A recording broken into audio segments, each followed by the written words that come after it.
Well, YCT's legislative ratings are a public service that we've performed since 1975. Well, I say we, but the organization. Going back to 1975, we've gone into every session and looked at the votes that different senators and representatives have taken. And we've tried to get a cross-section of those votes to see how those people vote. Are they voting with the way they say they will? Are they acting conservative? Or are they just talking the talk during elections and then they're not actually voting that way during the session? So we try and do this so that people know just how their people are performing when they go to Austin. Luckily, there's so many of us involved in the session that you'll have people working in the Senate and House offices, and they'll chime in, hey, I heard this is a great vote, while they're watching the floor on TV or there on the Senate on the rail. I think that helps. It's actually a really long process. Obviously, the session is about 6 months, and you'll have people watching it from day to day. But at the end, as summer's really starting up, it'll take a long time to sit there and look at the bulk of these votes and decide what really matches up with our legislative priorities and YCT's mission statement, I guess. How does that parallel with the votes? Yeah, I mean, during the session, we'll pick up on votes that are taken. Those are kind of the big votes, the ones that we know we want to use. After the fact, after the session's over, it's really at that point where we really get down to the nitty-gritty. Whenever you start looking at the journals, looking at how every day went during the session. And we'll actually go through every page of the House and Senate journals to see every vote that was made, looking for any really contested votes. And then we kind of ask ourselves, what does this say in terms of our legislative agenda? What does this say in terms of the philosophy of the conservative movement? And we just start selecting kind of a universe of votes that we might potentially use. And then after that, we actually go to the organization. We get together as a group and say, these are the ones we're going to use, these are the ones that we're not going to use.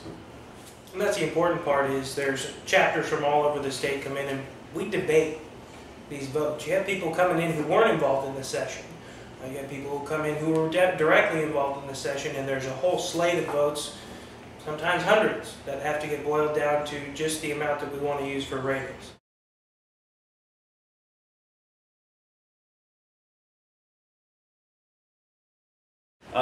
Basically, like I said, we use a lot of the big votes. Things like the TSA groping bill, obviously that gets included. There are things that caught a lot of news that we really do care about. Those make it in, and we all generally agree.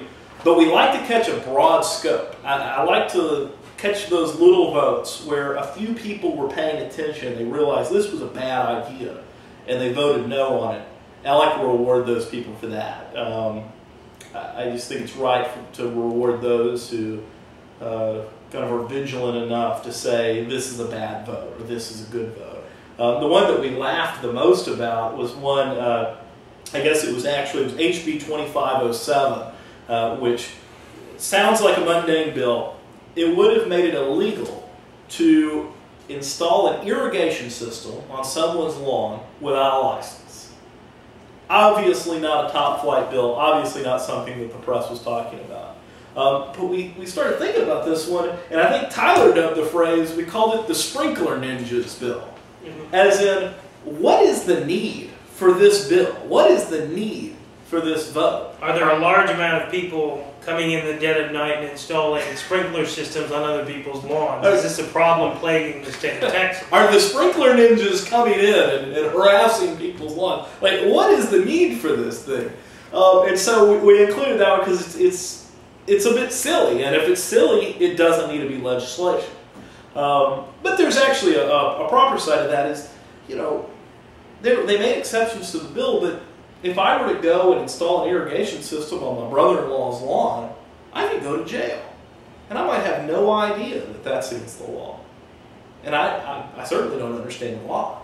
So, that's the precaution that representatives and senators need to take, is realizing the negative consequences of their votes. You had a favorite one, I guess in SB 1485, the school bus cameras bill. You brought this one up to us. We all know, living in Austin or a lot of the other major cities in Texas, that there's red light cameras now, and that's a big government overreach. We don't need CCTV everywhere in this state. We don't need it anywhere in this state, especially on public buildings and whatnot. This would actually put red light cameras, I guess you could stop sign cameras, on the sides of school buses. So you'd have mobile cameras watching people to see if they illegally went out beside a school bus while its stop signs were up. While you shouldn't do that, there's no need to expand the eyes of government and allow school districts to decide penalties for drivers. And the worst part as you raised it, was where the money went, right? I mean, what was the deal with that? I think it went into it was the general fund for each school district.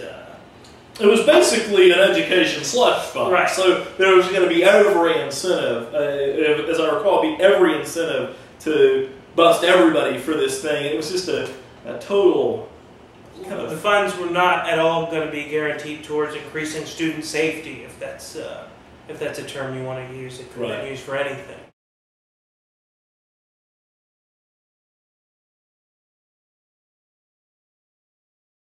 Well, we actually used the biggest cross-section of votes in this ratings that we've ever used. It was 56 votes in the House, 38 votes in the Senate, which normally in the past we've used 20 to 30, somewhere in there. So we've got a really broad cross-section. We were able to do that because we've actually started using technology. I mean, that's been some of the coolest stuff. We have a couple of members who are just brilliant and actually created a program where we could go through, pull the journals out, pull the names, and say, so-and-so voted this way, so-and-so voted that way. And it was accurate every time. It was great stuff. And so, yeah, that's really the trick going forward, is to use technology to better keep an eye on the legislature, to better know what they are doing, how they're doing it, and to hold them accountable.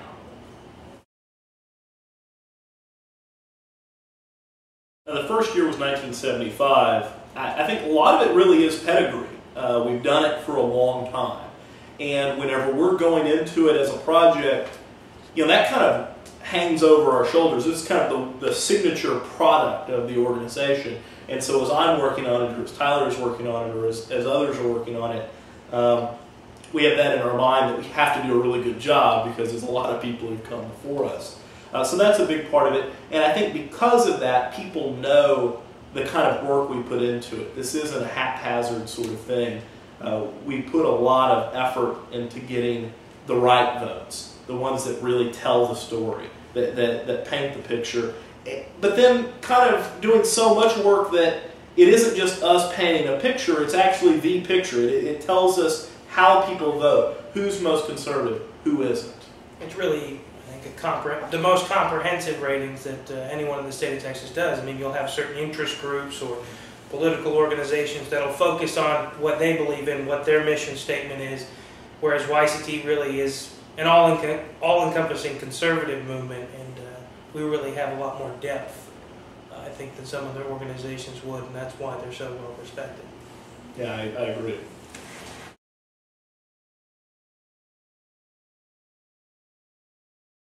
Well, there's a couple reasons, traditions, and beliefs that YCT has, and a lot of times the reasoning can be because we always have. And one of the reasons why we do ratings is because we've always done ratings, and people respect them. It's difficult, and you'll see examples every day. Maybe you saw it in the news today of how difficult it is for college-age political organizations to gain respect, because a lot of times we don't act like adults. This is by far the most adult document put out there as far as rating the legislature, probably in the nation. It's very professional, it looks professional, and I think that the length and breadth of the votes that we use this time really shows that the ratings have a lot of depth to them, and it's something not even other organizations that do what we do can touch. We do it because we should, because it's important. Yeah, and I think, beyond that, and that hits the nail on the head. I mean, what motivates me is kind of living up to the history of this organization. But beyond that, I think the ratings do provide a real service. They provide a real service to voters, to people who operate in politics, because you don't always know exactly where someone is on the spectrum, but you can go to our ratings and you can figure that out very quickly, especially if you look at a career score, look at how they've operated over, 2, 4, 10, 15, or more years. I think it does provide a real service. It's a real service that people use. It's a very good service as you go into primaries, specifically Republican primaries, to know, is my representative a real conservative who really walks the walk when he's in Austin, doesn't just talk the talk of the campaign trail. And, it's an invaluable resource for that.